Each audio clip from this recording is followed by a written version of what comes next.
Hello दोस्तों। आज हम महात्मा बुद्ध जी के बारे में जानेंगे और एग्जाम में जितने भी क्वेश्चन आते हैं इससे रिलेटेड सब इस वीडियो में कवर करेंगे और बढ़िया एक ट्रिक के माध्यम से, ताकि हम भूलें ना जल्दी। चलिए देखते हैं। ये पिक आप देख सकते हैं महात्मा बुद्ध जी की।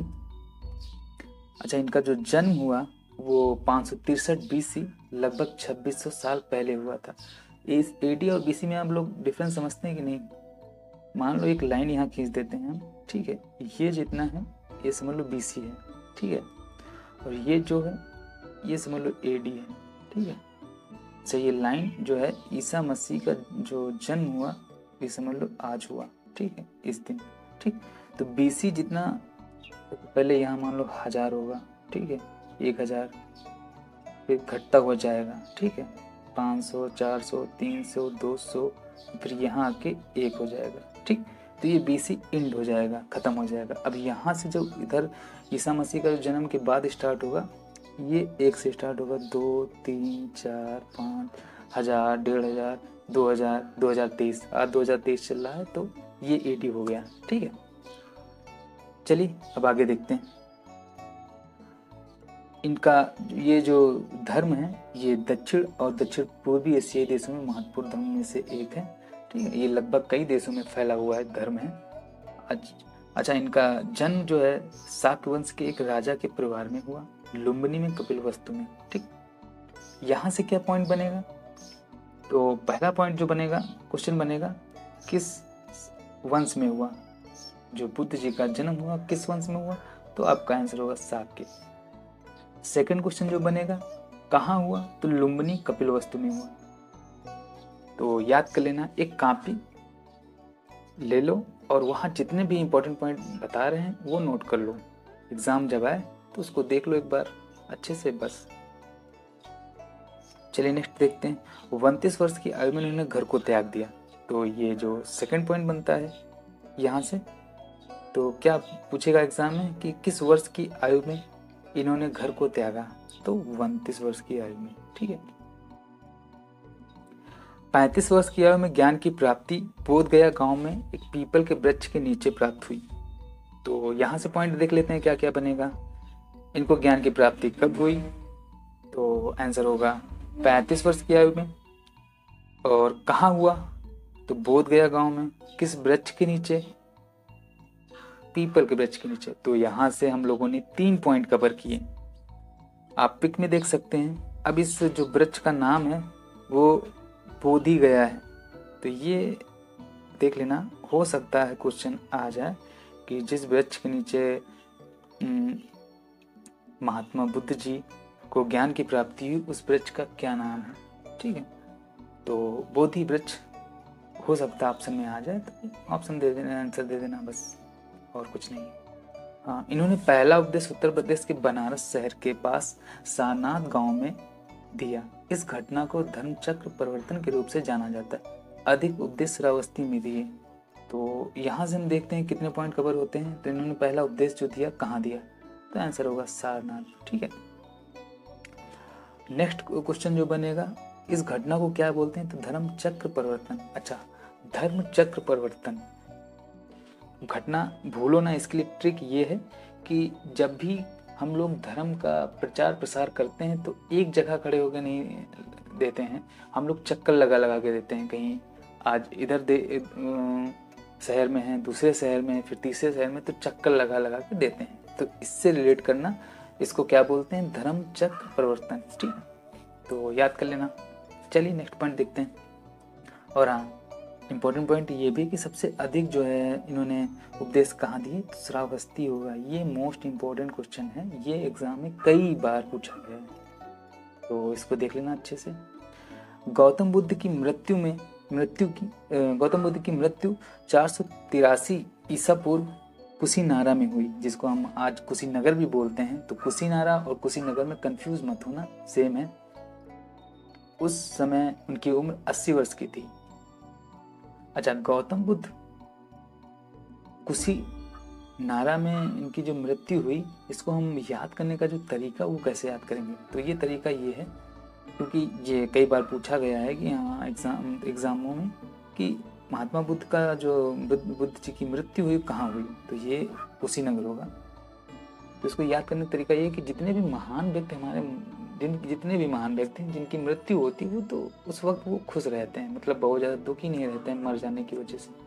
इसलिए हम लोग एक देखेंगे, सोचेंगे कि हाँ वो उस वक्त खुश थे, और खुश से हम रिलेट करेंगे कुशीनगर को। ठीक, तो याद कर लेना अच्छे से। उस वक्त इनकी उम्र जो थी 80 वर्ष की थी, ये भी याद कर लेना। कितने वर्ष की आयु में इनकी मृत्यु हुई, तो 80 वर्ष की आयु में। बौद्ध धर्म के अनुयायी इसे महापरिनिर्वाण भी कहते हैं, तो ये भी याद कर लेना, ये भी इम्पोर्टेंट, कई बार पूछा गया है कि इस घटना को क्या बोलते हैं, तो महापरिनिर्वाण। ठीक है, लेकिन इनकी मृत्यु के मत में कई बुद्धिजीवी और इतिहासकार एक मत नहीं है, मतलब सबके जो मतलब मत हैं वो अलग अलग हैं। किसी का कुछ कहना है, किसी का कुछ कहना है। जैसे कि मान्यता ये भी है कि महात्मा बुद्ध को एक शख्स ने मीठे चावल और रोटी खाने को दिया, इसके बाद इनका जो पेट में दर्द हुआ और इनकी मृत्यु हो गई। तो ये कई सारे मत हैं, आप लोग मत चेक कर लेना गूगल पे जाके, तो उसमें देखिए बहुत सारे मत मिलते हैं, आप लोग कंफ्यूज हो जाएंगे। अगर देखना तो प्लीज कमेंट में बताना कौन कौन से मत आप लोगों को पता चले। उनकी मृत्यु पर 6 दिनों तक लोग दर्शन के लिए आते रहे। ठीक है, उनका जो मृत्यु शरीर था उसके लिए दर्शन के लिए 6 दिन तक लोग आते रहे। 7वें दिन शव को जलाया गया। फिर उनके अवशेषों पर मगध के राजा अजातशत्रु, कपिलवस्तु के शाक्यों और वैशाली के विच्छवियों में झगड़ा हुआ। जब विवाद खत्म नहीं हुआ तो द्रोण नाम के एक ब्राह्मण ने समझौता कराया कि अवशेष जिनके जो अवशेष हैं ये 8 भागों में बांट लिया जाए, और ऐसा ही हुआ। 8 स्तूप 8 राज्यों में बनवाए गए और वहाँ अवशेष रख दिए गए। जब बताया जाता है कि अशोक ने इन्हें निकलवा के 84,000 स्तूपों में मतलब बांट दिया था। 84,000 स्तूपों में बांट दिया था। ठीक, तो ये भी इम्पोर्टेंट पॉइंट है, बट बहुत ज़्यादा नहीं। ठीक है, चलिए आगे देखते हैं। हाँ, भगवान बुद्ध द्वारा अपने अनुयायी को दिया गया यह पंचशील, मतलब जो इनके जो मठ थे जहाँ पर इनका धर्म जो था, धर्म के लोग थे, उनके लिए इन्होंने 5 नियम बनाए जिसको हम पंचशील बोलते हैं।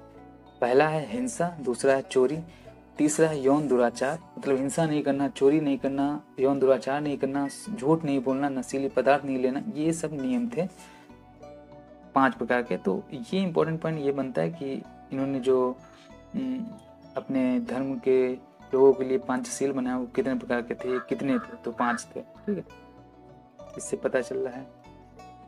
चलिए, अच्छा ये देखिए पाली भाषा, देखो इनके जो ग्रंथ हैं, इनकी जो भाषा है पाली है। तो ये पाली भाषा में इनके जो ये नियम दिए गए हैं, ठीक है, जो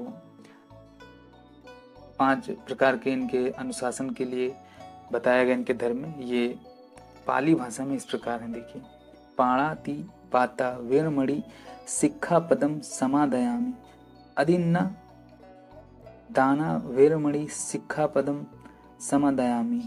तो ये ऐसे ही कुछ थे।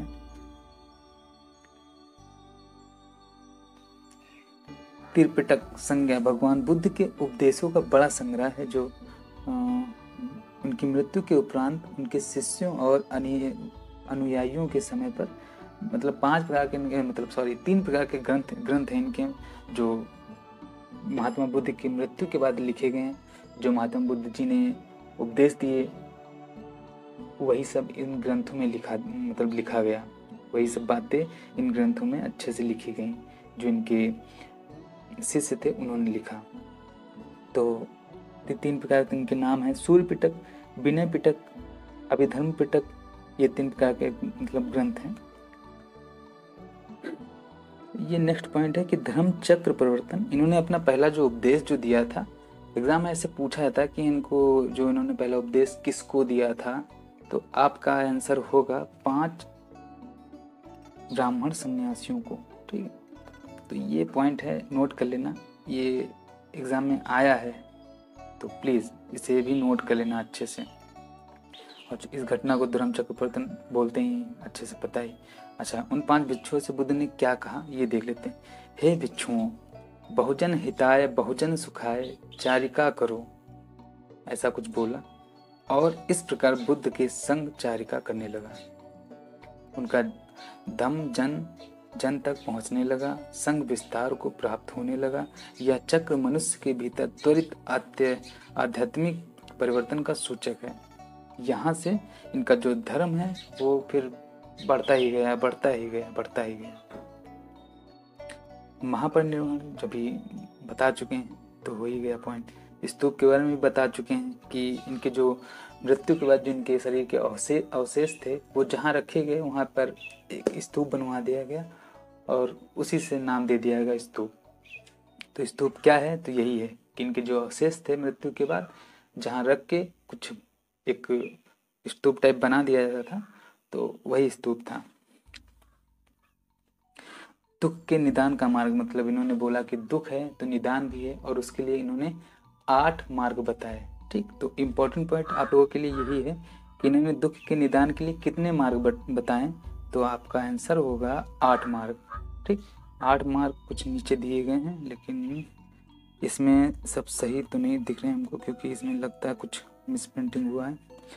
सम्यक संकल्प, इसमें गौतम बुद्ध कहते हैं कि मनुष्य को भोग विलास का त्याग करना चाहिए, मनुष्य को सत्य बोलना चाहिए, अपनी आजीविका अर्जन ईमानदारी से करना चाहिए, मन में आने वाले सभी कुविचारों को नाश करना चाहिए।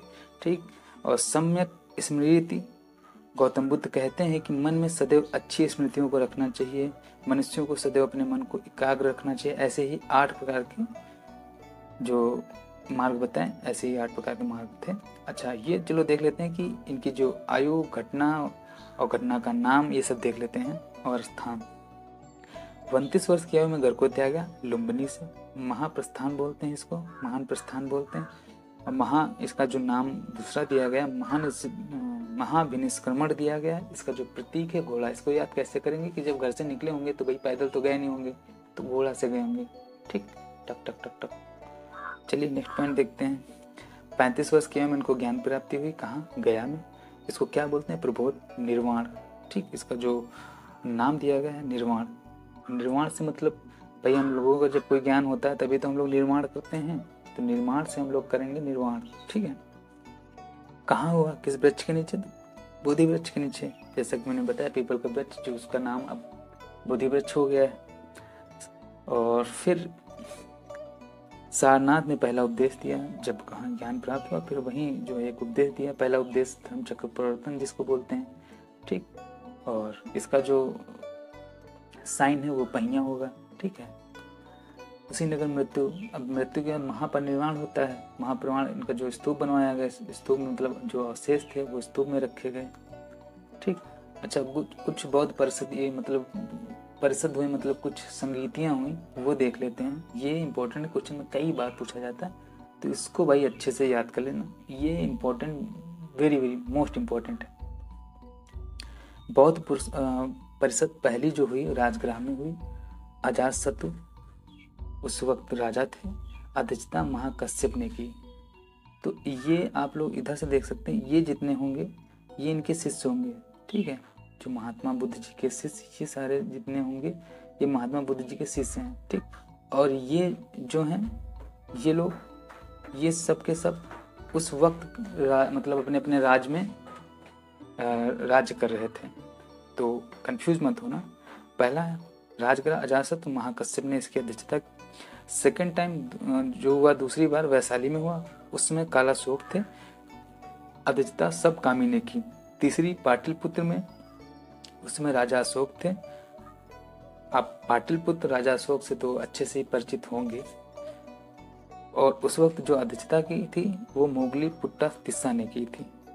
चौथी कुंडलवन राजा कनिष्क वसुमित्र। तो ये मोस्ट इम्पोर्टेंट है। ठीक है, तो इसको जरूर याद कर लेना और अच्छे से देख लेना।